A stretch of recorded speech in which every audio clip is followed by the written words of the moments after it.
Hello Rebels, Garrett Robinson here, independent author of the Realm Keepers series, the upcoming novel Rebel Yell, which releases on August 15th, Touch Trilogy, Non-Zombie, Hit Girls, and The Ninjabread Man. This is my show of VlogaNovel. Welcome to the show, where I live write books for you. I say that as though it's been happening for a long time. Of course, this is the first book that it has actually happened for. And that book is the cover that you can see on the screen to my left, your right. Nightblade Episode 1, a new heroic fantasy serial that I had the idea for last Sunday, and I'm now in the very last hour of producing. This is the last hour. I'm going to finish narrating the audiobook slash doing a final read-through for copy editing purposes, and then the book will be done. So it's kind of been a shockingly awesome week. Makes me feel productive again, increases, like just getting productive again increases your morale tremendously. But with this being the last hour, in case, you are watching this and wanting to hear the audiobook narration, I will begin that in a moment. But I want to say, with this being the last hour, that if you have enjoyed the process, if you've enjoyed watching the process, or if you've enjoyed reading the book for free on Wattpad, or listening to my narration as I live broadcast it in preparation for selling it as an audiobook at some point in the future, it has been my tremendous journey to share the process with you. And if you want me to keep doing that, I don't know how to say this without sounding like all weird or whatever, but I want to keep doing this. And if you want to help me keep doing this, the best thing that you could possibly do is to, maybe get the book yourself, but let people know about it. I'm sure that you have friends who wouldn't want to watch the entire book come together, who wouldn't even want to listen to this version of me narrating the book where I stop and I re-record and everything like that. But if you have friends who might enjoy the book, who might enjoy listening to the book, who might enjoy reading the book, let them know about it, because I want to do an episode of this every week, and I want to live broadcast the whole thing. And 16 hours a week to produce one of these books actually isn't that much. It's 10,000 words a week, and I've done now, at the end of this, it'll be about 16 hours total to produce it. But that time is, that time is time, and I can't do it forever if it doesn't work. You know what I mean? I really, really want to, and I want it to be viable, and I want it to be something that works, for us and our interaction, and for, me being able to support myself and my family. So if you have enjoyed the process, my earnest plea to you is to let people know about the book if you enjoy it. So with that being said, I'll knock that crap off and let's finish reading the book, shall we? We're on chapter 4. If you want to see or if you want to listen to the narration of the first 3 chapters, that's in the last episode of VlogaNovel, which you can find the entire list in the blue box below my face on the screen. GarrettBRobinson.com/VlogaNovel-Nightblade-1. That's all down there, and you can the whole process is there, and the most recent video on the list, episode 15 of VlogaNovel, I narrated the first 3 chapters. Also, let me start my timer, because I always forget to start the fucking timer, and it is such a big fucking problem, because then I go over my time. Okay, here we go.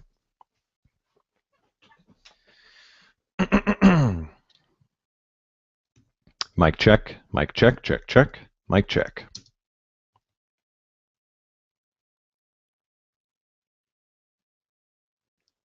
Chapter 4. Lauren hoped to find Chet away from home, but that hope fell when she found him out back, fletching an arrow with a knife and gut string. She could not hope to avoid him, but she still had her tongue, and it had served her once already. She stepped from the trees. Chet's stern face softened at the sight of her. His close-cropped hair glowed golden in the sun, and his bare arms glistened with his work. Upon past years, she had thought to take Chet for a husband, dowry or no. They would find a way to pay it, or they would run away together. But that dream had grown dimmer and dimmer as the years passed, and had guttered out when Chet's mother fell ill. Now, 2 years later, she was as close and far to death as ever. A huntsman could never muster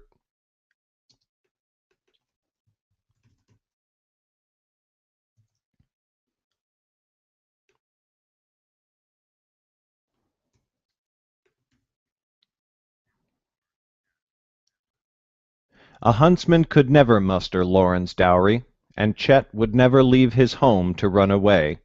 Not then, and not now with Lauren and Zane. All these thoughts flitted in and out of her head in an instant, and then she put on the face she knew she must wear, unconcerned and gently happy to see him. "Shouldn't you be dressing for the dance?" she said. "Shouldn't you?" he said. "That cloak is not the dress your mother chose, I think." Lauren shrugged. "I must wash before donning it. I make for the river, to bathe before making myself a fair young flower." Chet put down his arrow a little too hastily and stood. "I'll come. This is dull work, and does little to calm my temper." She knew Chet's anger burned bright and long, though it took long to stoke. She had often wondered what would happen if her father ever her.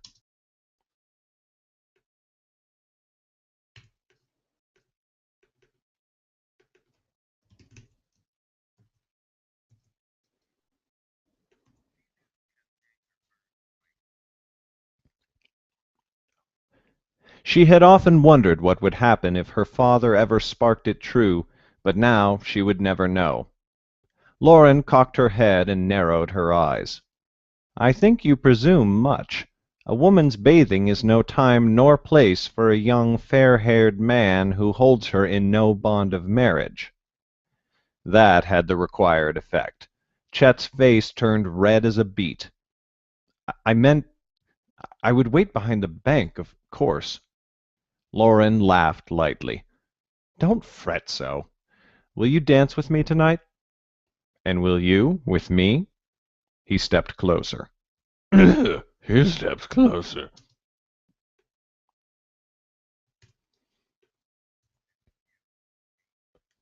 He stepped closer. "I would not have asked if I meant to cruelly refuse," she said. "But my parents might object. They require such a great dowry, and they may refuse to let me dance with one who cannot offer it." Chet glowered. "They could not deny me as simple as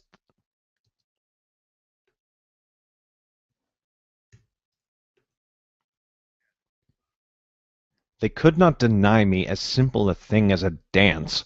Not even they." Lauren both loved and bemoaned how easily she could sway his mood. A symptom of his young love, she supposed. She had long known she could, but she rarely had the need. But it would not do to have him too angry. "Fetch me your own dowry," Lauren said. "Weave it of dandelions and lilacs and place it upon my head. Then I'll give you your dance, and you can give me mine."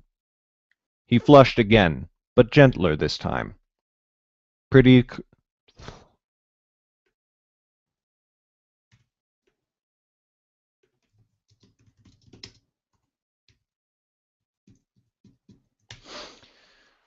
hmm.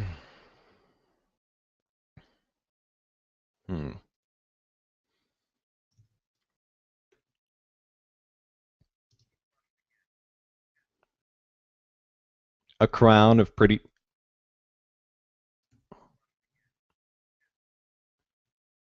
a crown of pretty flowers for a pretty flower of a girl. This I can do, and gladly. But no dandelions and lilacs lie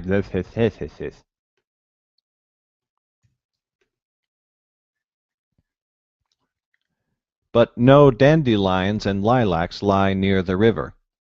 I am astute in my planning, then." He chuckled. "Very well. I'll see you at the dance, then. Denying myself the sight of your dress will sleep. Phew, phew, phew.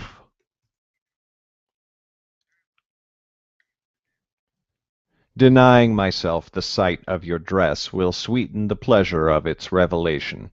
Ready your hair for my dowry. I will. She touched his arm as she had before. For the last time, she thought. Her fingers lingered for just a moment at that.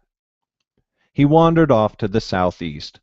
Lauren watched him go, catching a spring in his step that had not been there before. She kept a gentle smile in case he turned around, but inside she quailed. Chet, her only true Can you tell it's late, ladies and gentlemen?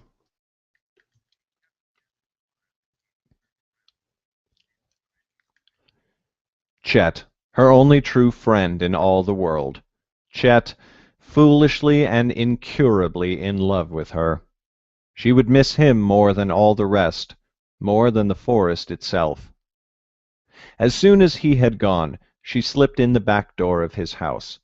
His mother's room lay quiet and still. Lauren chanced a look through the door and found her asleep. That was lucky. A sudden scream might undo everything.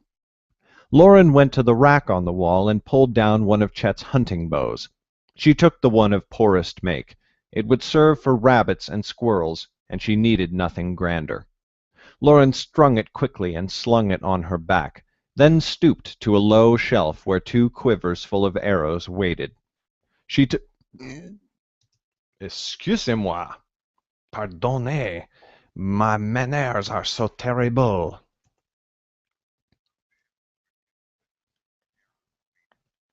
She took one, but left the other. She would not make Chet a pauper, unable to hunt. She would take only what she must. Nightblade must always have such honor, she thought. It was time to go. She had what she needed, and would not be beholden to the wizard to hunt for her. Her throat grew dry as she realized she was about to leave her home forever, to fend for herself out among the 9 kingdoms. How could this be, when only that morning her greatest aspiration had been to find a way out of chopping logs? She made for the back door, and disaster struck. The door swung open, and Chet's father, Liam, stepped into the frame. Old and stooped, he was a genial man, but never seemed to notice Lauren's existence. That was not the case now.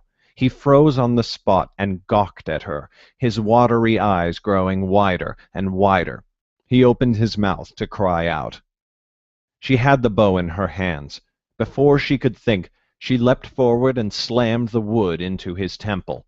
His eyes fluttered and closed as he fell to the dirt floor, an angry red welt springing to life on his forehead. Lauren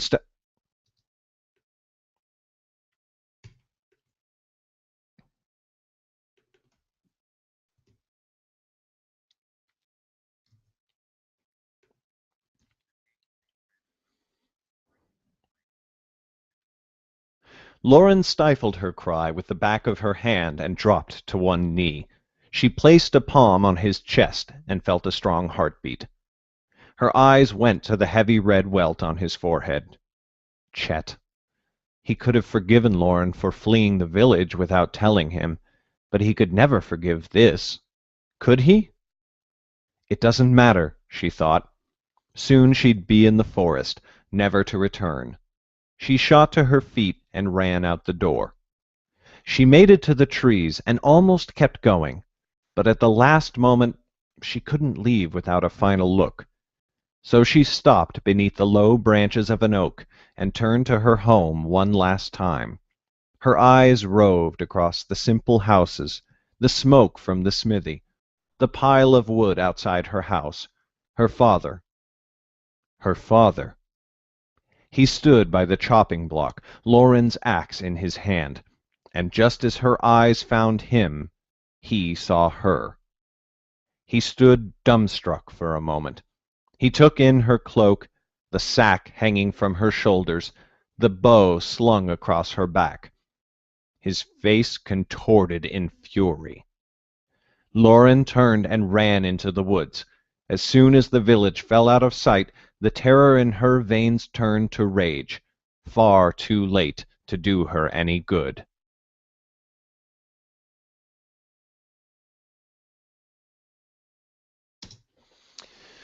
Done chapter 4. All right, here we go, guys. Big chapter for chapter 5.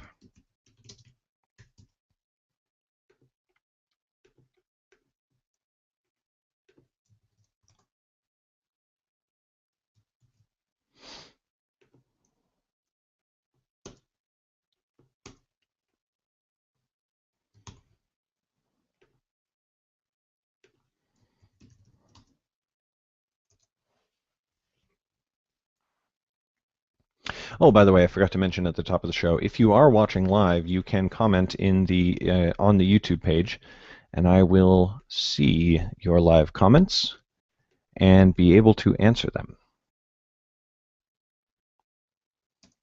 If that's your cup of tea. And if it's not, then you just do you.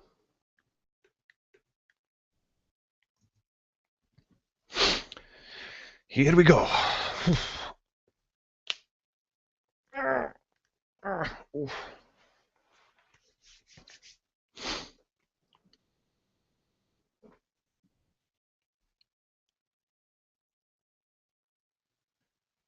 Chapter 5.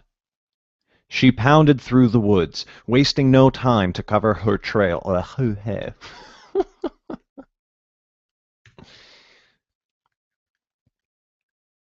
She pounded through the woods, wasting no time to cover her trail or silence her footfalls. She could hide her trail from most, but her father, too, called the forest home. He had spent many more years beneath its boughs than Lauren had, and she knew he could track her easily. She would have to rely on speed and hope that father's age would give her the advantage. Every odd noise sent a gout of terror through her. But then her mind would reflect upon the sound, and tell her that it was only a bird taking flight, or a doe fleeing in terror. Even in her terror and her haste, her instincts... double wording.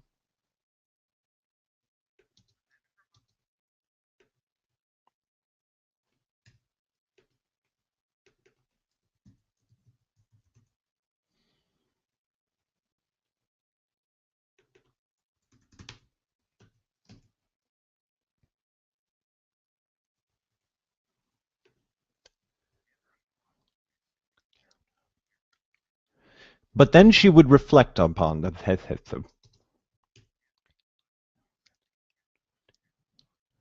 But then she would reflect upon the sound.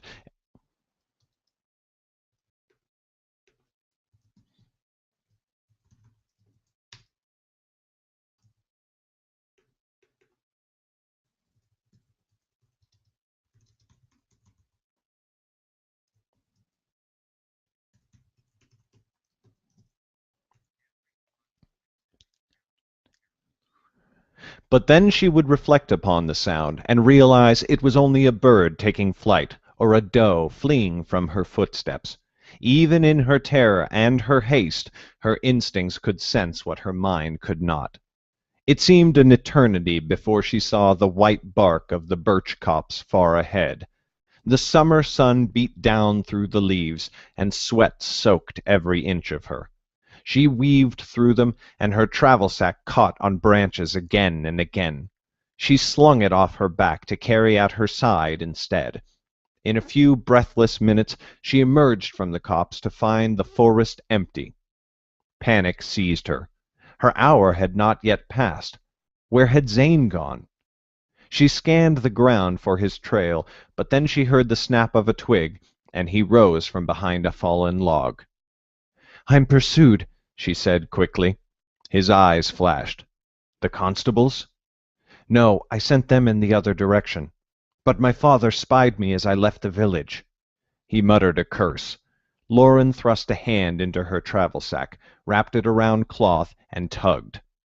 "Here," she said, "leave your coat. It will get in the way and shine out like the sun besides. Put this on." He obeyed without question, throwing the garment into the dirt and donning her father's green cloak. She saw his nose wrinkle at the smell, but he made no comment. "Come and and cough."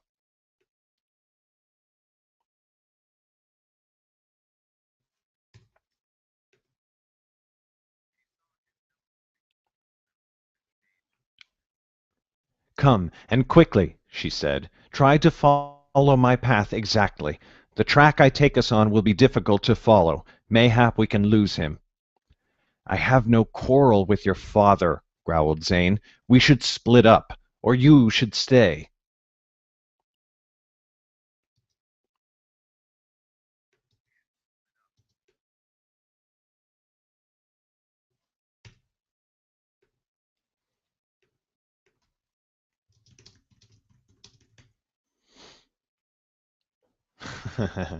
Simon Canton chimed in and said, I've fallen so far behind now that I have about 10 episodes I haven't watched. Thought I'd watch this live so I can make annoying comments. Well, you chose the right time to come back because this is the live audiobook narration, and then after this episode, I'm done.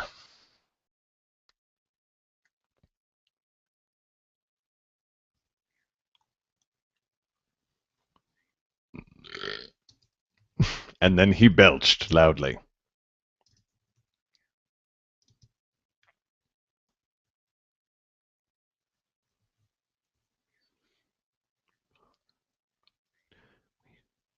Mips. We should split up, or you should stay. Lauren's stomach spun circles. I had no quarrel with your constables, and yet I would have gone with you. You cannot leave me. His eyes darted back and forth. Very well, but if he should catch us, I will not raise a hand against him first. He will raise his, I assure you, she thought, but she said nothing. And an audio glitch.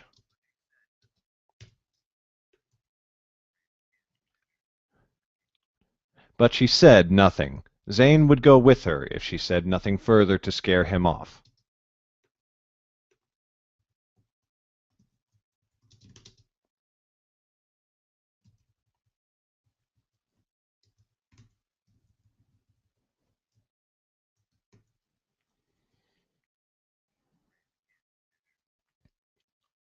But she said nothing. Zane would go with her if she did not scare him off. As they went south, the land fell away before them. The slope of the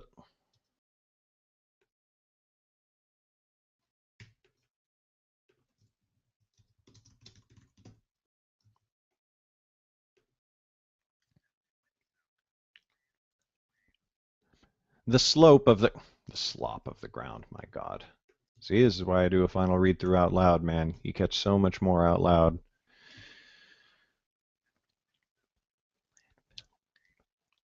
The slope of the ground lent them speed, and Lauren used it to their advantage. Once the land began to level again, she swerved suddenly right and up a low rise. At the top, broken rocks formed a sort of circle. The Giant's Crown, some called it, and the ground grew hard and stony beyond.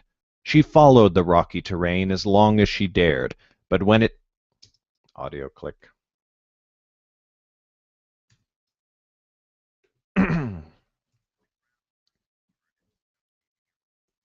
She followed the rocky terrain as long as she dared, but when it turned north she abandoned it and plunged once again into the trees. Before long, a small forest stream sprang up at their feet. They ran down its speedy flow, splashing through the shallows at the edge. It slowed them somewhat, but water bore no marks of passage.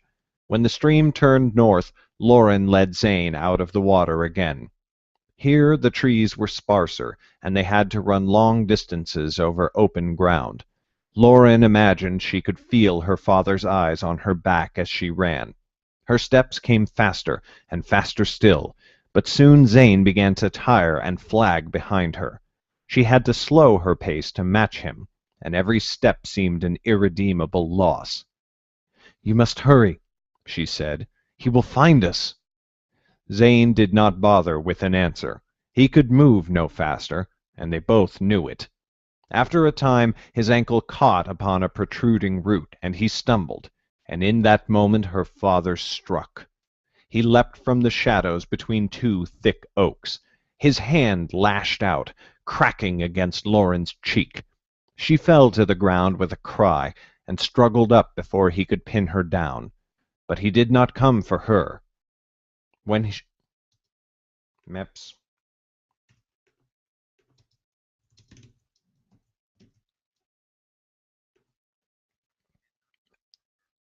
When she rose, she saw him atop Zane instead, wrapping an arm around the thinner man's throat. Zane's face turned red and edged towards purple.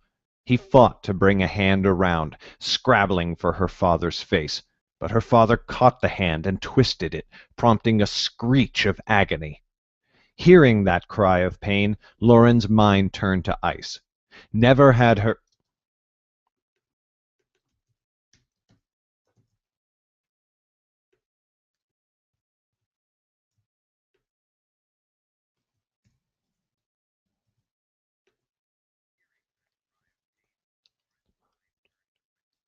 Never had her father hurt another in her presence, except when he fought her mother, and Lauren only wanted each to hurt the other as much as possible. But now her father threatened to crush the life from her one chance, the only man who Lauren had ever truly thought could save her from the life of pain and obscurity she feared. Icy rage turned white hot, and Lauren drew the dagger. She leapt at her father with the blade held high. But her father saw her coming and released Zane, scrabbling to his knees and away from her wild swing. He rose and roared like a bear brought to bay. The sound dampened Lauren's sudden burst of fury, and she hesitated a moment. That moment was enough, and like a snake her father lunged. One hand gripped her wrist to hold the dagger helpless. His other hand curled into a fist that he drove into her face. Stars erupted at the edge of her vision, and Lauren doubled over. Her father squeezed her wrist until the dagger dropped to the grass, then let her follow it. She gasped at the pain in her eye, blinking as she fought to clear her vision. "Spawn of soiled seed," said her father, "you have been a plague and a pox upon me since the day you first clawed air into your lungs." He kicked her. The hard leather of his boots felt like a tree trunk. She screamed, trying to roll away, but he only kicked her in the back. She could not see. She could not think. Where was she? Who was this man, and why did he want to hurt her so? Why did some part of her mind scream that he should love her, pick her up and cradle her in his arms and promise to take the pain away? Instead, he only gave her more. Her eyes fell on Zane, who crouched several yards away. The wizard's lips moved, and his eyes began to glow. He held a hand curled at his side, and Lauren saw the flash of fire within it. "No!" she cried. "Don't kill him!" Zane froze. His lips stopped moving, and the fire wisped out in his palm. The shout drew her father's gaze. His ugly, beady eyes fell... Audio click.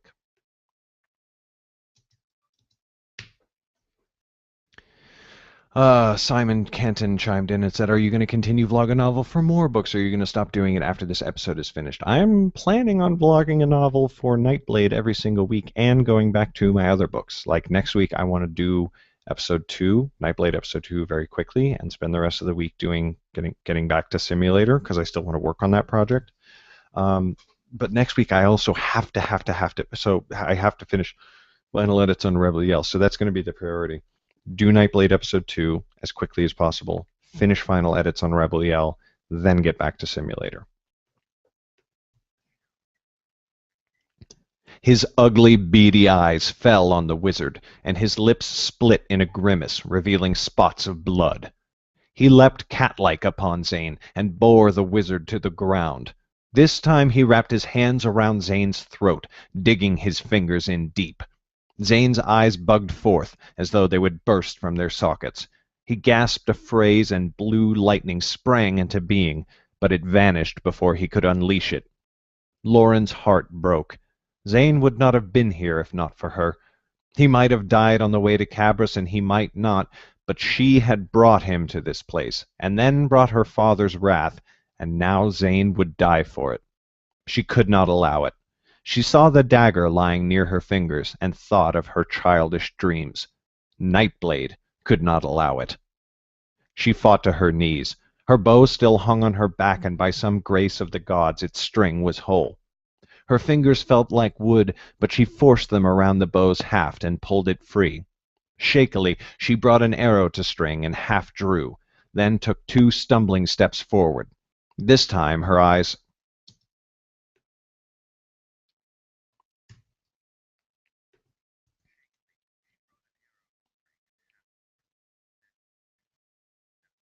Oh, great, there's an audio click.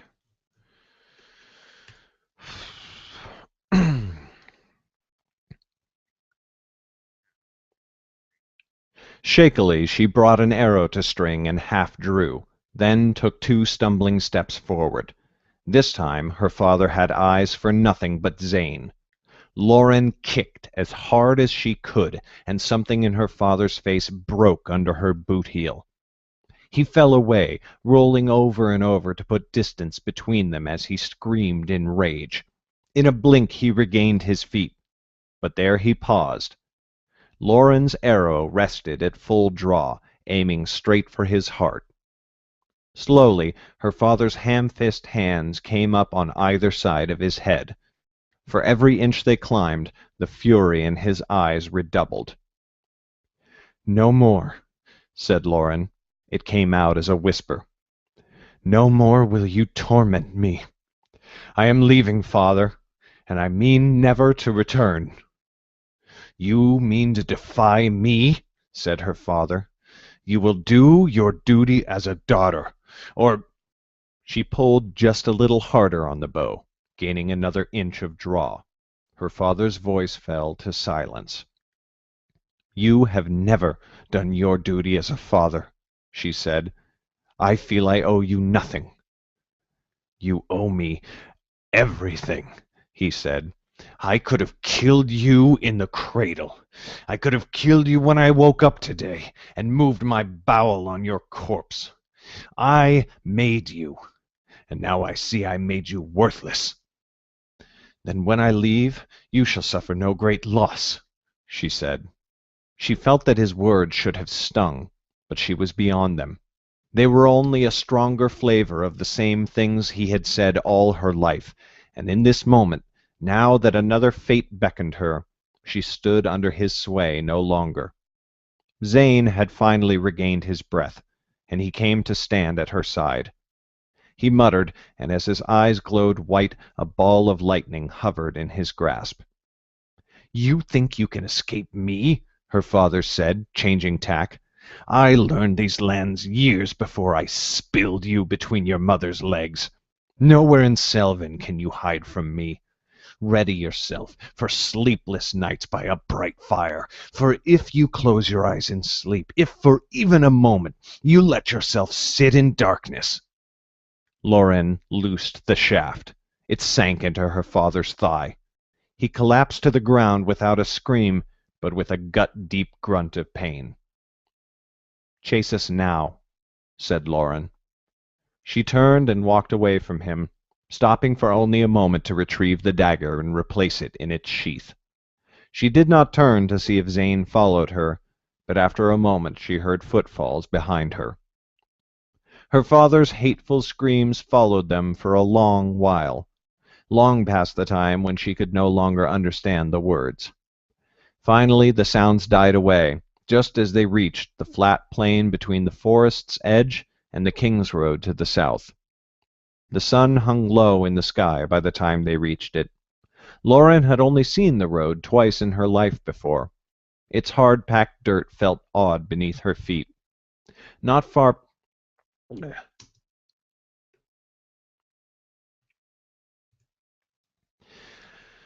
Simon said, "Awesome, glad to hear it will continue. No STP this week? Too busy, I guess. We might try and set something up this weekend. We're not sure. Zach's schedule is pretty unpredictable right now, so we need to work something out on that."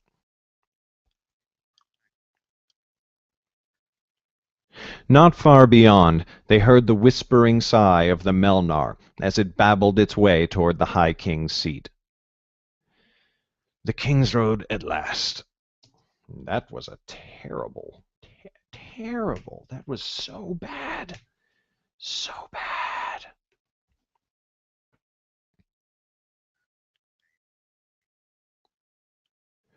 "The King's Road at last," said Zane.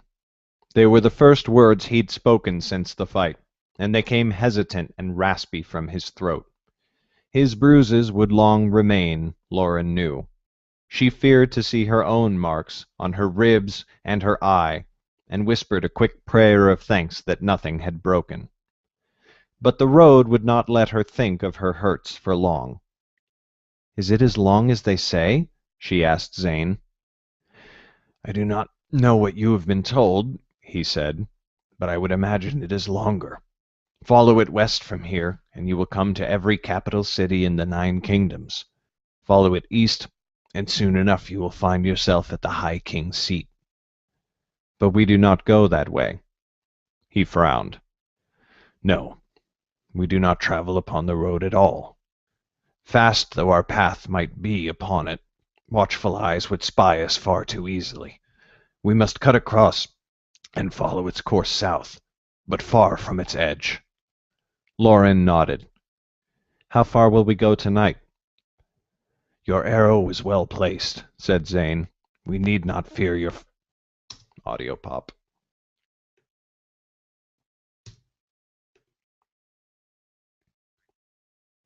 "Your arrow is well placed," said Zane. "We need not fear your father's pursuit, and if I know constables we will not see them until the morrow, if then. We will make for the river and camp upon its bank." Lauren would have traveled all night, eager to prove her willingness and her worth as a traveling companion, but her heart nearly melted in relief at Zane's words. A bone weariness had set upon her. For the first time she had stood up to her father, and she had emerged alive, though not unscathed. Her mind had not yet decided what to think of the encounter, and had settled instead for a comfortable numbness that drained her of energy. She led the way across the road. She walked it easily enough, but Zane did an odd thing. He skittered across the packed dirt, stepping lightly as though placing a foot upon it would invite the watchful eyes of every constable in Selvan. Once they had crossed, however, he resumed his normal stiff gait. The sun neared the horizon as they reached the bank of the Melnar. Lauren walked downstream for a minute, until she found a large rock beside which to camp, then returned and led Zane to the place. She threw her travel sack down upon the dirt, and fell down beside it, resting her head on the soft, silty dirt of the river bank. Zane slumped against the rock, and for a long time they sat there. Neither said a word nor looked at the other. Eventually, Lauren felt her throat getting dry. Giggity.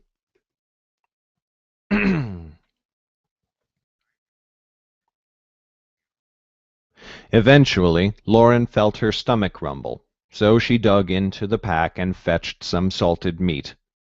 She cut it with the hunting knife she always kept in her boot. The dagger at her belt was meant for a different kind of flesh, and split it with Zane. She pulled out more salted meat and one water skin for Zane. He drank thirstily, then refilled it from the flowing river. He chewed sparingly at the meat, then wrapped up the remainder and placed it into the bags hanging at his belt. Lauren felt great relief to see the wizard ration himself. She would not have to mother him, at least. The sun had vanished beneath the horizon, but dull orange still glowed in the sky when Zane finally spoke. "Will you never return home?" Lauren thought hard upon it. He might die. My mother, too. Not from today, that hour.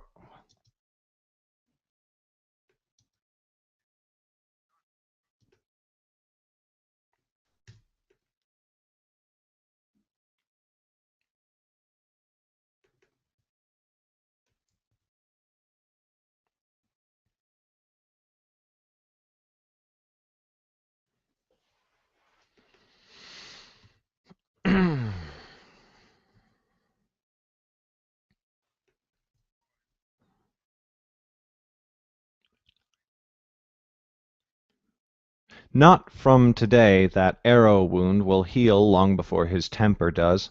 But one day, we never grow younger. One day I might return. But why would I? "Do you have no other—" He let his voice trail off. No, I am in the wrong to ask. Some wounds must wait before we can clean them. She wondered what he meant by that. What of you? You do seem on a course that... You do not seem on a course.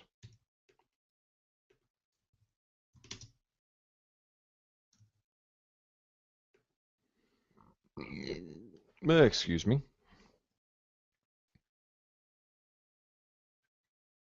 You do not seem on a course that bears return. What will you do? Run forever? He did not answer, only turned away and lay upon the ground with a little pillow he made of torn grass. He fell asleep faster than she could believe. She built her own grass pillow and lay upon it, but sleep would not come. She could only stare at the numberless stars as they appeared in the inky blue sky, her mind racing and standing still all at once. That is not really a sentence.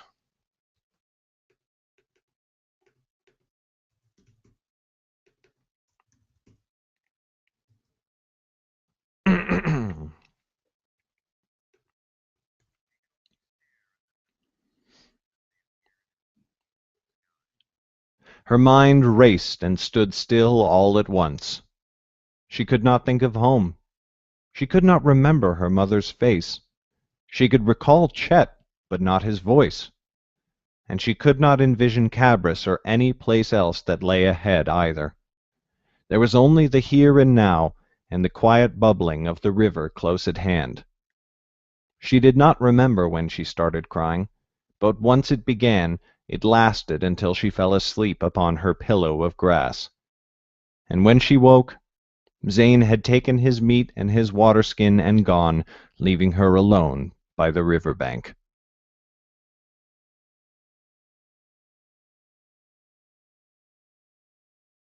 Dun, dun, dun! That's the book, ladies and gentlemen.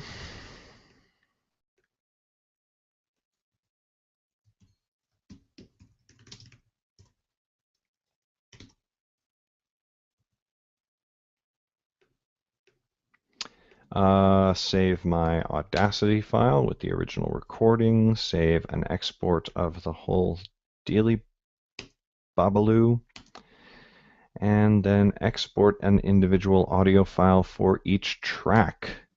Guys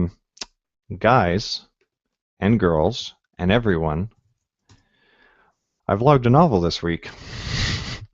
This sucker is done. I'm going to export the ebooks. I'm going to export the ebooks, upload them to Gumroad for direct sales, and upload them to Amazon for Amazon sales, and to everywhere else as well. Kind of hard to believe, but the book is done. Export, won't you? Damn it. How many tracks? 12, 13, 14, 15, 16, 17, 18, 19. 19, not too bad. Wow. Okay, so here we are. End of the journey. Book has gone through final copy edit. Totally ready for export. I'm not going to video the actual uploads because, like I said in earlier videos, I don't really want to broadcast going into the back end of my own websites, just in case there's any sensitive information there. Yeah, we're done, guys. Thank you so much for coming on the journey. I guess I will wrap up, as always, just reminding you this releases in 10 hours. If you want to pre-order it, you've only got 10 hours left, and you can do that at the link below my face, garrettbrobinson.com/nb-1. Enough pre-orders will ensure that I can keep doing this. So please let your friends know if you think they might enjoy the book. Share it around, etc., etc. You can go back to the beginning and watch this entire series at the other link down there, garrettbrobinson.com/VlogaNovel-Nightblade-1. I will update the final book on Wattpad so that if you didn't want to watch me write it on the video, which I would understand, you can go read it on Wattpad for free. However, if you read it for free and you tremendously enjoy it, once again, I would love it if you would buy it, because you know, have to buy things every once in a while, and I can't do it if nobody buys the books. So if you have enjoyed the journey, please consider getting the book, letting your friends know about it. Tune in next week. I will be vlogging. I will do VlogaNovel for episode 2. Things will hopefully continue to get better. And gosh, thanks so much for tuning in. This was kind of a crazy experience, guys. See you tomorrow. Bye.